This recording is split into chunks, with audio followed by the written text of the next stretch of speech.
What's up, guys? We're majorly ramping up the YouTube series this year. It's something I've wanted to do for a long time. We're going to be doing a full series, practice and tournaments. We're going to call it the Trimmed Up Series, presented by ARE and Real Truck. They are supporting us and allowing us to be able to put this production on for you guys.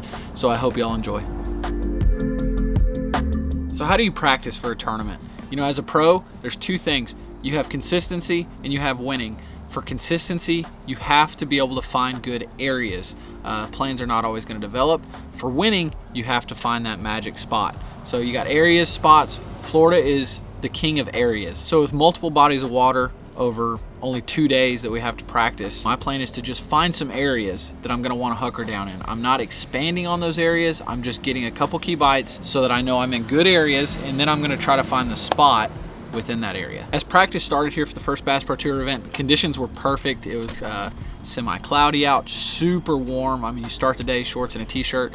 I started in an area that I wanted to fish the tournament in. It's my favorite part of the Kissimmee chain, and I instantly noticed the grass was great. I got a couple nice bites within the first hour or so, but I knew we had weather coming in. I couldn't stay long because I was going to waste too much time on a good weather day, and I needed to move. So I took a few waypoints, said I needed to revisit this in the tournament, and I instantly left that lake knowing that that was going to be a good area where if I had to go grind, this is a place I could go do it. So as the sun got high, I decided to change lakes, started flipping. Have some grass. We're gonna have some grass. Punching, potentially looking for spawners. Hyacinths. When looking for these things in Florida, punching, we're looking for good, clean undercut banks. Hyacinth, potentially hydrilla. The biggest key with that too is you find a lot of canopies like that, but they don't have hard bottom. A lot of it, if you stick your rod tip in the water, which you see guys do in Florida a lot, if you hit and it goes crunch, you've got that good shell and sand. That's great habitat, great spawning habitat.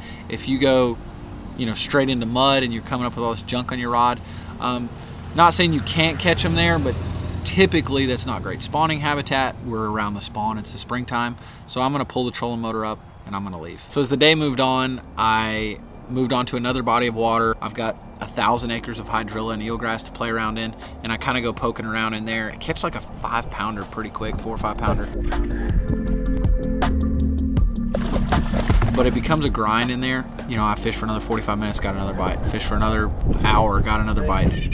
It makes me nervous that I'm not gonna be able to get enough bites. So that's something, if I can catch a good limit, I'll go in that area and try to not only upgrade my limit, but kind of try to dial that in a little bit. The good thing is we're fishing for 5 fish this year, so if I go an hour without a bite, it's not like I've ruined my day. My goal this week is to catch at least 1 5-pounder every day. If I can do that, we're gonna have a great week.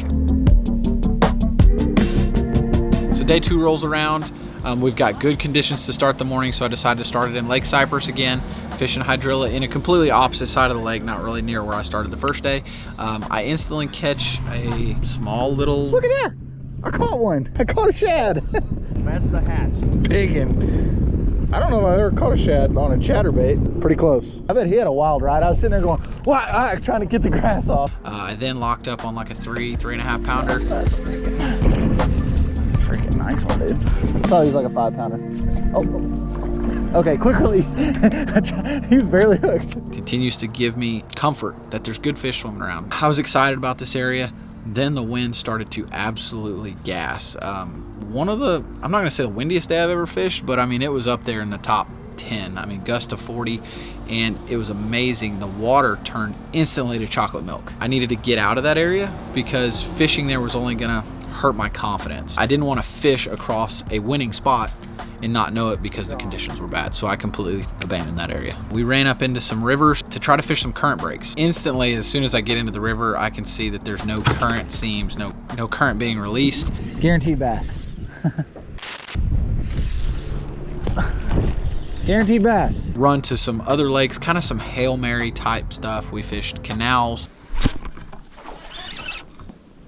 Keeper. We fished some protected sides. Really only places we could fish due to the conditions. It's not anything that I had marked before and like, hey, I have to check this.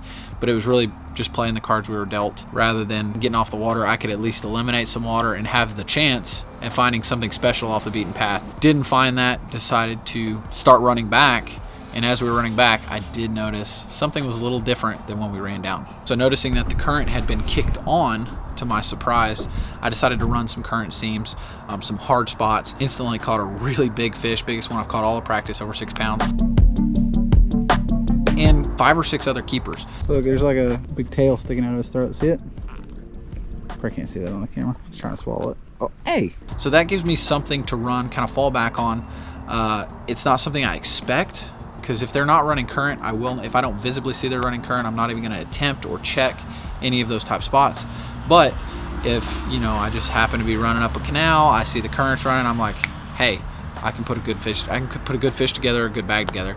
So that's going to wrap up the practice. You know, it was a good practice. Caught some quality fish. I'm excited for day 1 of the tournament. Thank you guys for watching episode 1 of the Trimmed Up series. And if you guys want to see the first day of the tournament video, once it drops, it's going to be right here.